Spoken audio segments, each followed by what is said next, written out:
Bonsoir à toutes et à tous, très heureuse de vous retrouver pour cette édition de Métro News. Au sommaire de ce mercredi, les discussions politiques visant à parvenir à un accord pour une issue à la crise se poursuivront cette semaine sous la supervision de la CARICOM. Les réunions sont prévues du 7 au 14 décembre. Le Premier ministre Ariel Henry a tenu mardi une réunion avec une délégation kenyane et des émissaires américains pour coordonner les préparatifs du déploiement imminent de la prochaine force multinationale d'appui à la sécurité en Haïti. Affaire Montferrier-Dorval, des avocats du barreau de Port-au-Prince continuent de réclamer justice pour le bâtonnier assassiné. Ils déplorent que 4 juges aient dû se déporter du dossier, faute de moyens adéquats pour poursuivre l'enquête.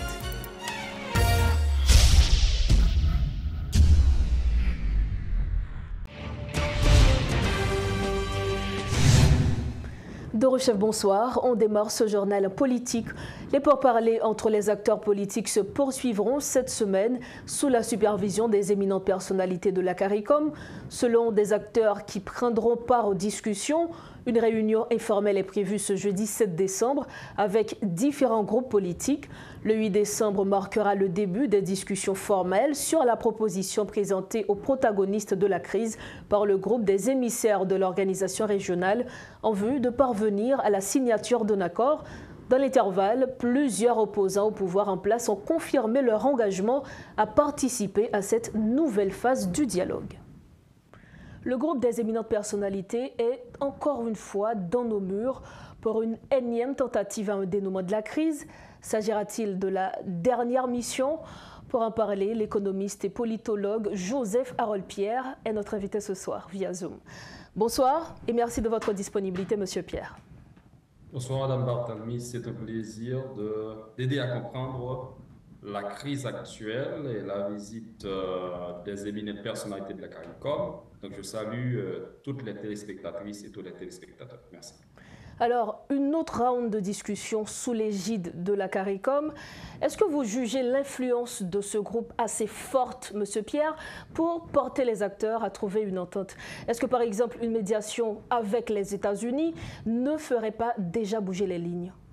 Il ne fait aucun doute que la CARICOM n'a pas assez d'influence pour faire avancer les acteurs politiques en Haïti. Pas du tout, parce que la CARICOM, c'est un ensemble de pays, et presque, bon, pas aussi faible, mais de pays à revenus moyens et de pays sur la scène politique qui sont extrêmement faibles, qui n'ont aucune influence, même au sein même de la Caraïbe. Donc, en ce sens, on ne saurait s'attendre à ce que le dénouement de la crise vienne de ces acteurs de la CARICOM. Alors que s'il s'agissait bien sûr des pays comme du Corps Group, qui sont bien sûr les acteurs principaux du jeu politique haïtien, la situation aurait changé déjà. Comme vous avez dit, il y aurait déjà eu un dénouement de la crise. Alors, à la lumière du paysage politique haïtien, est-ce que vous croyez aujourd'hui que les parties prenantes pourront parvenir à un accord lors de cette mission?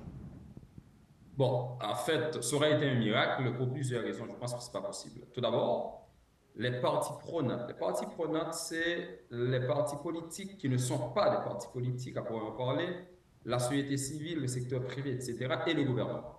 Pourquoi c'est pas possible? Tout d'abord, un accord présuppose une culture politique, une entente politique. Mais en Haïti, on n'a pas de culture politique.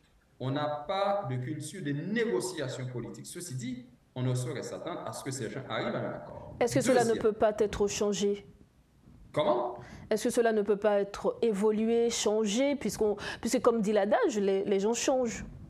Ah, très bien, les gens changent, mais on parle de culture politique. La culture politique, c'est comme l'éducation. Donc l'éducation, ça donne une culture. Donc, pour avoir un minimum de culture, ça prend, en Haïti, ça prend environ 11 ans, et ensuite l'université, ça fait 15 ans, 16 ans, 17 ans d'études pour avoir une solide formation. Donc, c'est pareil. Les gens ne peuvent pas changer de culture d'un jour à un autre. On parle de culture, ça prend un temps. Et la culture, ça s'acquiert avec le vécu. Donc, c'est ce qui donne une nouvelle culture. Donc, ce n'est pas possible que les gens changent de culture politique. Il faut qu'il y ait une nouvelle structure pour cela. Mais un point tout aussi important, c'est que la misère en Haïti fait que ces acteurs politiques, s'ils ne sont pas pauvres, sont extrêmement précaires. Ils vivent dans une situation très précaire. Donc, ils vivent de la politique. Ceci dit, chaque acteur politique en Haïti, de façon générale, eh bien, les négociations, c'est en vue d'obtenir des postes au sein du pouvoir à venir. Donc, ce n'est pas une négociation au profit d'Haïti. Personne, si on parle dans les négociations, et spécialement dans les entreprises, donc il y a une structure. Donc, on fait les efforts, on négocie pour obtenir une meilleure position. Mais dans le contexte haïtien, dans la politique, il n'y a pas de structure. Donc, c'est vraiment ce qu'on appelle une situation de pré-politique où chacun essaie De de tirer le soutirer le profit. plus grand avantage, de soutirer le plus grand avantage, mais sans bénéfice pour le pays, sans aucun bénéfice pour le pays. Donc, en ce sens, on ne saurait. La misère en Haïti fait aussi que les négociations politiques sont pratiquement impossibles. Alors, à vous entendre parler, on a l'impression que vous êtes sceptique quant à un dénouement de la crise. Dans ce cas, selon vous, quand est-ce qu'on va sortir de cette spirale de crise politique? En fait, je ne suis pas du tout sceptique, je suis réaliste, comme intellectuel, comme politologue. J'ai beaucoup travaillé la question de la socialisation politique ou de la politisation. Donc, je ne suis pas sceptique, je suis très réaliste que ce n'est pas possible d'arriver à une entente dans le contexte actuel. Eh bien, comment sortir de la crise?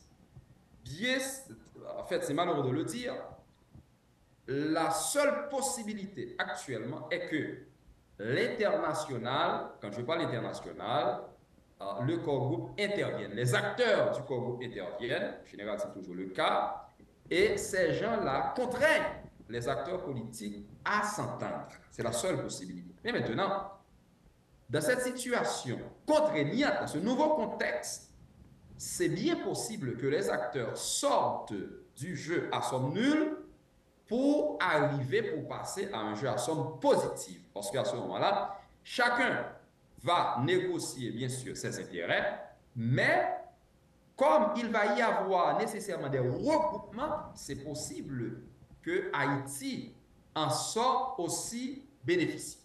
Donc, bénéficiaire, c'est possible. Mais sans que l'international ou le corps groupe se présente comme catalyseur, il n'y a aucune possibilité de sortir malheureusement de la crise pour deux raisons fondamentales, ou trois. Tout d'abord, les acteurs n'ont pas de culture politique. Deuxièmement, les acteurs sont extrêmement fragiles du point de vue économique. Chacun essaie de tirer des profits de la crise. Et troisièmement, la CARICOM est extrêmement faible pour porter les acteurs à s'entendre. Alors, à vous entendre parler, il faut seulement une intervention de la communauté internationale qui pourra nous permettre de sortir de cette crise. Mais bien avant, et M. Pierre, nous savions que la question du bicéphalisme était le nœud gardien des discussions. Mais aujourd'hui, avec le document du groupe des éminentes personnalités, le défi du bicéphalisme cède sa place aujourd'hui au maintien du Premier ministre Ariel Henry à son poste ou non. La question qu'on aimerait vous poser, est-ce qu'aujourd'hui on peut envisager une solution sans Ariel Henry? Je pense que politiquement, ce n'est pas possible. Je ne crois pas que Ariel Henry puisse apporter quelque chose de réel à la solution de la crise, mais, ou du moins à l'avancement du pays dans le contexte actuel. Mais, du point de vue politique, aucune solution n'est envisageable sans Ariel Henry. La raison est simple. Je l'ai dit, l'acteur principal du jeu politique, c'est l'international, je parle du corps groupe spécialement. Or, le corps groupe soutient à corps et à cri Ariel Henry. Donc, on ne peut se passer d'Ariel Henry s'il est soutenu par l'international. Donc voilà, ce n'est pas possible d'avoir une solution sans lui. Donc c'est pas possible. Alors le scénario possible, c'est une solution avec Ariel Henry aujourd'hui, d'ailleurs comme le dit le document proposé par le groupe des éminentes personnalités. Mais, une solution avec Ariel Henry, mais bon, je suis très critique par rapport à la proposition de la CARICOM. Tout d'abord, la proposition me paraît très naïve et c'est aussi trop complexe. Demander que le HCT ait 7 membres, ça, pour moi, ne fait aucun sens. Mais c'était une demande de l'opposition. Comment? Il y a une frange de l'opposition qui voulait l'élargissement du Haut Conseil de transition. Donc, est-ce que ce n'est pas tenir compte ils veulent élargir le Haut Conseil de transition en vue de quoi? En vue de ce qu'on appelle en Haïti pour une plus grande séparation du gâteau ou pour une séparation, entre guillemets, plus équitable du gâteau. Mais ce n'est pas pour le bien d'Haïti. Ça va être très difficile dans un pays où il n'y a pas de culture politique pour avoir 7 membres pour une présidence, un conseil présidentiel de 7 membres. Ce n'est pas possible. C'est trop complexe. Je ne vois même pas la question du budget. Je ne tiens pas encore pour l'instant la question du budget pour le fonctionnement du HCT avec 7 membres, mais au niveau du fonctionnement, ça va être extrêmement difficile. Donc, ce n'est pas possible.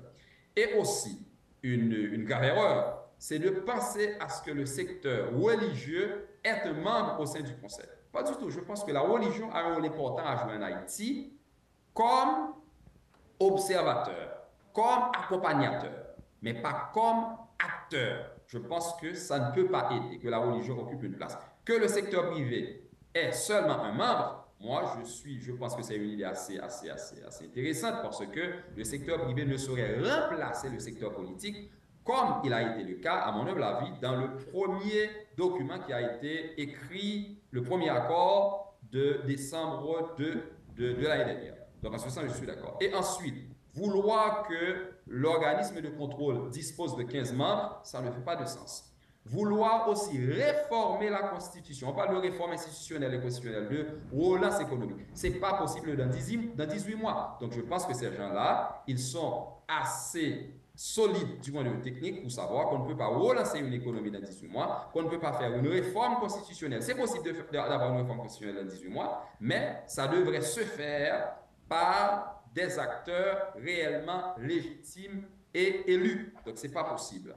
Et ensuite, vu la complexité de la situation, on ne peut vouloir changer la Constitution dans le contexte actuel. Et finalement, très important, le problème d'Haïti, le premier problème d'Haïti, le problème fondamental d'Haïti, ce n'est pas un changement de Constitution, ce n'est pas la Constitution en elle-même. C'est un problème d'absence d'acteurs politiques, ce que j'appelle une absence totale d'élite politique, intellectuelle et économique dans le pays. Alors, si nous comprenons bien, il faudra une intervention de l'international pour nous aider à sortir de cette crise. Merci infiniment, politologue Joseph Harold-Pierre. Merci de votre disponibilité. Ça fait plaisir, Madame Barthélémy. Merci. Voilà, c'était avec nous l'économiste et politologue Joseph Harold-Pierre. Avec lui, nous avions échangé sur cette mission du groupe des éminentes personnalités qui sont dans le pays pour tenter de trouver une issue à la crise. Autre dossier, de retour au pays, l'ancien chef rebelle Guy Philippe entame une tournée dans le Grand Sud. À travers ses discours, il exprime des positions hostiles envers les gangs et l'impérialisme. Selon lui, les forces de sécurité en Haïti peuvent faire face au grand banditisme. Dans le contexte actuel de cette crise multiple, il est légitime de se demander dans quelle mesure la présence et les actions de Guy Philippe pourraient exercer une influence sur l'évolution de la situation politique en Haïti. De nombreuses interrogations émergent également quant à la portée de son mouvement et jusqu'où pourrait-il aller. À nous rappeler que Guy Philippe vient de purger une peine de prison d'environ 7 ans aux États-Unis pour trafic de drogue et blanchiment d'argent. Tout bagaille qu'a fait. Et je me garantis, si la police nationale d'Haïti, si l'armée d'Haïti, campé, ils ont préparé travail sans pression politique, pas qui met bagarre pour cabine de pression politique. Non moins que 90 jours, le pays a supposé calme. Avant de dire pas oui, ministre, l'ONU. Combien de missions ministère l'ONU fait dans le monde? Plus que 70 missions. Qui côté en mission, l'ONU jamais réussi. Aucun côté. Depuis 1994, nous avons Haïti 5 fois. Ça on fait pour nous. C'est choléra, c'est sida, c'est la radeur. Ça nous demande nous-mêmes, nous n'avons pas besoin. Nous avons la police nationale, nous avons l'armée, nous avons les SAP. Nous disons, monsieur, suspendez bataille entre nous. Le peuple a besoin de nous. Comment nous sentir-nous? Entendons-nous pour nous mettre en frein dans l'insécurité. Et si le pouvoir politique là, pas de responsabilité, il est pour le peuple haïtien, nous-mêmes, nous avons pour nous dire, nous avons foutu dehors. Nous avons mis dehors. C'est qui ça qui base pouvoir nègre en Haïti d'aujourd'hui? C'est pas peuple, c'est pas le peuple qui est élu. C'est pas le peuple qui mette dans le job qui est. Son job blanc, bah yo. Si blanc pas rien en Haïti, t'as pas mon job. Donc le peuple haïtien qui se met bagaille là, s'il veut tout, qui cap mettez mon pal. Oui. Donc nous pas obligé à passer ces blancs pour venir. Depuis qu'il a blanc à mettre mon, ni j'aime mon bon monde. Pourquoi blanc est toujours chouli le mettre? Pourquoi blanc est toujours resté avec lui le mettre? Blanc pas rien sérieux avec les pour nous. Et nous pas contre blanc nous, pas ennemi blanc nous. Nous besoin d'être blanc. Mais si blanc veut nous aide, c'est une aide de qualité. On aide qui a aidé le pays à sortir, nous avons besoin tout le temps pour la prendre assistance. On aide qui pour faire un produit, pour ne pas importer du riz tout le temps, pour ne pas importer des œufs, pour ne pas importer des bagages que le pays a produit. Nous avons besoin de aide pour une bourse d'études, pour les jeunes garçons et jeunes femmes à l'étudier, pour retourner et venir servir le pays. Nous avons besoin de aide. Mais que blanc va venir propose, avant rien, il finit de le pays, après il dit qu'il va venir une solution. Quelle solution? Solution pour que je dis, c'est le peuple haïtien qui faut une solution. Solution que je dis, c'est nous-mêmes qui vous choisissons. Et moi-même, moi-même qui Philippe, moi dis nous, si nous-mêmes, peuple, nous prenons déjà. Si nous voulons mettre devant, nous voulons faire bagaille pour nous, mais nous prenons déjà. Dossier force multinationale, le Premier ministre Ariel Henry s'est réuni mardi avec une délégation kenyane et des émissaires américains pour coordonner les préparatifs du déploiement imminent de la prochaine force. Dans une note publiée sur le réseau X, la primature informe que la délégation kenyane a également eu des discussions fructueuses avec le Haut Conseil de transition et le commandement de la police nationale. Toujours dans le cadre de cette collaboration, une délégation haïtienne se rendra bientôt à Nairobi pour finaliser les préparatifs de la mission de soutien à la sécurité. Chapitre insécurité, 2 individus présumés kidnappeurs ont été abattus et un autre appréhendé au cours d'une opération policière visant à déjouer une tentative d'enlèvement à Delma 19 ce mercredi. La victime du rapt, une femme, a également perdu la vie pendant l'intervention de la PNH. Elle a été contrainte par ses ravisseurs à conduire un véhicule qui avait déjà fait l'objet d'une alerte. Au moins, un fusil de gros calibre a été saisi selon une source policière. Dossier justice, la structure Noussé Dorval estime que les autorités étatiques, judiciaires et policières n'ont pas la volonté de faire la lumière sur l'assassinat du bâtonnier Montferrier Dorval. Selon maître Iswick Théophin, 4 juges instructeurs ont dû abandonner le dossier par manque de moyens. Cela fait déjà 3 ans que le dossier n'avance pas et les tentatives auprès du Conseil supérieur du pouvoir judiciaire n'ont abouti à rien. Actuellement, pendant la parole là, dossier bâtonnier Montferrier Dorval, là, pas gagné un juge qui a traité le dossier ça, il a la justice. Or, on nous comprend, pour un monde comme Montferrier Dorval, professeur, bâtonnier de l'ordre de Port-au-Prince, un docteur en droit, il mourit depuis 3 ans, 4 mois, il n'y a pas jamais fait sur assassinat. Donc, nous avons une volonté manifeste pour personne ne connaît qui est-ce qui tire bâtonnier. Il y a une volonté manifeste. Nous avons un complot qu'a fait pour nous pas connaître comment bâtonnier lui-même était arrivé à assassiner. Mais nous, c'est Dorval. Nous disons, tant que nous là, nous existons, nous avons toujours bataille pour qu'il y ait une lumière qui fait ce dossier. C'est peut-être ça que nous parlons écrit doyen Bernard Saint-Ville. Pour le demander, pour être capable de redésigner un juge compétent et sérieux qui peut traiter le dossier. Nous parlons réécrit ministère de la Justice. Nous parlons réécrit d'autres institutions qui sont capables de nous support pour nous demander puis mettre moyens à disposition du juge qui va traiter le dossier. Pour nous demander puis sécuriser afin que pour le dossier lui-même capable de un bagage qui sorti là-dedans, pour le dossier capable de une ordonnance de clôture pour nous connaître qui est-ce qui était assassiné bâtonnier Montferrier Dorval. Nous-mêmes, nous ne pas contre qui est-ce qui est coupable, nous pas contre qui est-ce qui n'est pas coupable. Mais nous exigeons à ce que tout le monde qui gagne main trempé, qui gagne des informations par rapport avec le dossier pour que la justice tende si yo innocent, relaxé yo, si yo pas innocent, ba yo peine yo mérité. C'est ça nous-mêmes nous exiger. Pas qu'à gagner une catégorie de monde qui dans prison et gagner l'autre catégorie de monde qui gagne des indices. Nous-mêmes n'a exigé explication de la part des autorités qui étaient là, qui étaient chargées de sécuriser chaque citoyen haïtien, chaque personnalité haïtienne. C'est ça nous-mêmes nous venons exiger.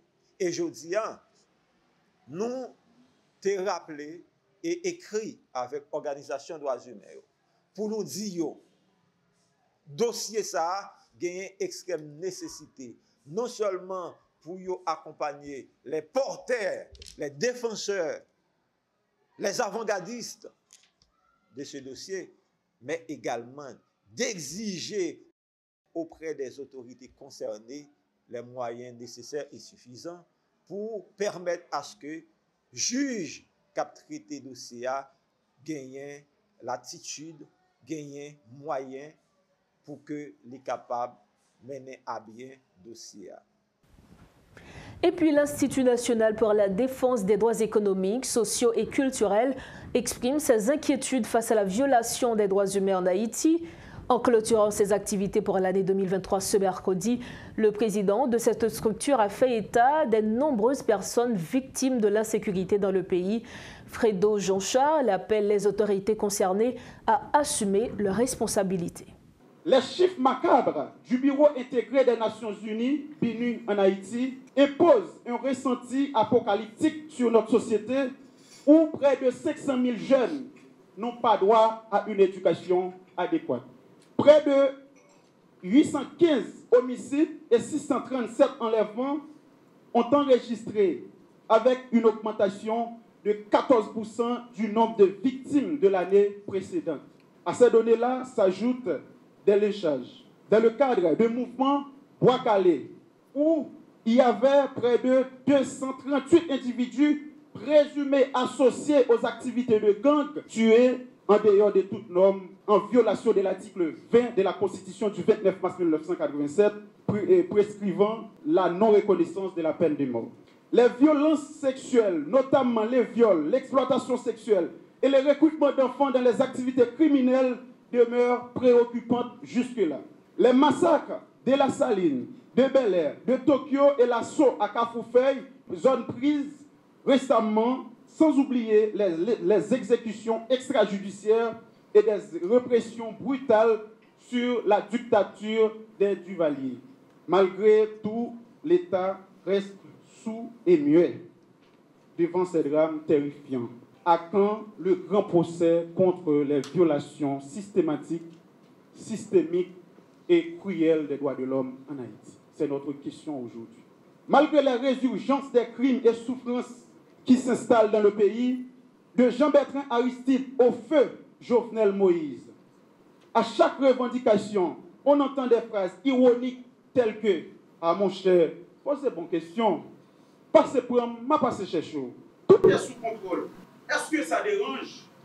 Eh bien, cher président, en ma qualité de défenseur des droits humains, je suis forcé de vous dire, oui, ce sont des bonnes questions et que oui, ça dérange. Ça dérange, vraiment ça dérange. Parce qu'on ne peut pas, dans aucun cas, banaliser la vie des gens. Car la vie est le premier des droits de l'homme. L'impunité sévit sur toute l'étendue du territoire national. L'insécurité alimentaire est frappante. La vie et les biens sont banalisés aux yeux des soi-disant autorités étatiques. Ces lugubres événements ont montré clairement qu'Haïti est le théâtre d'un État sans état d'âme. Un État mangeur d'hommes, un État sans scrupules, un État qui tue, un État complice, un État irresponsable. L'injustice et la barbarie en Haïti atteignent un niveau considérable et atteignent sûrement leur paroxysme. Nous réclamons en ce présent moment justice pour ces personnes victimes de la complicité de l'État, victimes des actes barbares, les personnes victimes dans les quartiers populaires, les personnes qui n'ont personne à qui crier secours. Aujourd'hui, nous exigeons, nous réclamons justice. Nous réclamons le droit à l'éducation, au travail, au logement, au loisir. Nous réclamons également l'égalité de chance, la justice sociale et le respect des droits inaliénables, les droits imprescriptibles, les droits fondamentaux de l'homme, comme le veut sûrement la Déclaration universelle des droits de l'homme du 10 décembre 1948.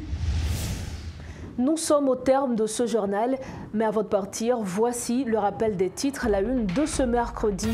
Les discussions politiques visant à parvenir à un accord pour une issue à la crise se poursuivront cette semaine sous la supervision de la CARICOM. Des réunions sont prévues du 7 au 14 décembre. Le Premier ministre Ariel Henry a tenu mardi une réunion avec une délégation kenyane et des émissaires américains pour coordonner les préparatifs du déploiement imminent de la force multinationale d'appui à la sécurité en Haïti. Affaire Montferrier-Dorval, des avocats du barreau de Port-au-Prince continuent de réclamer justice pour le bâtonnier assassiné. Ils déplorent que 4 juges aient dû se déporter du dossier, faute de moyens adéquats pour poursuivre l'enquête. Voilà, c'est la fin de Métro News. Merci de votre attention. Prochain rendez-vous demain jeudi. Restez sur Métropole. Bonsoir.